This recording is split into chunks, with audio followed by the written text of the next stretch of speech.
Aris, kilala mo ba si Nikola Tesla, Thomas Edison, Steve Jobs at Mark Zuckerberg? Oh, di ba mga famous inventor yan tsaka CEO ng kumpanya? Oo, at lahat sila hindi nakapagtapos ng kolehiyo.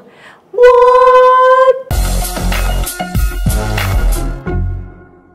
What's up mga kasosyo? Nabalitaan niyo ba yung kaetusan ng Concom? Ano na naman? Ang gusto nila ay college graduate lang ang pwedeng tumakbo tuwing eleksyon. O, di ba okay yun para lahat may pinag-aralan? O nakalimutan mo na ba na karamihan sa mga korap at magnanakaw ngayon sa gobyerno ay mga desente at may pinag-aralan? At saka hindi batayan ng diploma sa galing at abilidad ng isang tao. Lalo na kapag ang pinag-uusapan natin ay honesty. Ano bang impact kapag nirecord nila yan? Kasi tignan mo ha, para mo na rin sinabi na walang karapatang tumakbo ang mga ordinaryong tao. Paano naman yung mga kababayan nating kapos sa yaman pero tapat sa paglilingkod sa ating bayan? Hindi na nga pinapayagan tumakbo pag walang perang pangkampanya. Tapos pati diploma sisilipin pa. Sarguhin ko yung mga kilay niyo eh. Open dapat sa lahat ang pagtakbo sa eleksyon. Pero hindi dapat ito ginagawang personality-based o pasikatan ng pangalan. Kapag tayo ay nag-parliamentary, hindi importante ang degree mo sa kolehiyo o ang famous na apelido ng tatay mo. Hindi rin obra dito kahit saan damakmak ang pera mo. Dahil ang kailangan dito ay talim ng utak at kalinisan ng puso. Kaya ba ang dami pa rin nakakalusot na palpak sa gobyerno? Well, hindi yan dahil sa hindi sila college graduate, kundi dahil kampante sila na magnakaw. Yung iba nga dyan, tutulog-tulog na lang sa pansitan. Alam kasi nila eh, na nasa pwesto na sila at hindi sila basta-basta mapapatalsik. Well,